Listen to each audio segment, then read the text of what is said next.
How to fix We Suspect Automated Behavior on your account in Instagram. In order for you to fix this issue, the very first thing you want to do is to head over to your application Instagram. Now what you gotta do is, you have to pause all of the activities for 24 to 48 hours. Till then, do not interact with any of the activities like liking the post, commenting, reposting, or sharing any of the post. After that, the next thing you want to do is move into your profile at the bottom right corner. Click on this three horizontal line at the top right corner of the screen. Scroll all the way down to the bottom and then click on Logout. And then once again tap on Logout. After that, try logging into your account once again. It might fix the issue. If not, the next thing you want to do is, you have to disconnect your Instagram account in any of the unauthorized website or any of the app. Make sure to log out from all of these websites and apps.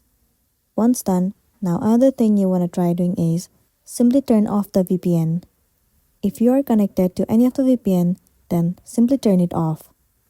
After this, the next thing you want to do is to move into the App Store on your device. In the search bar, search for Instagram. Move into this app.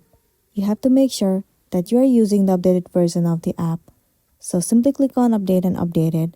Most of the time, updating the app has also fixed the issue, so you might also be good to go. That's the wrap for this video. If this video helped you, give it a like and check out our next tutorial. Thank you.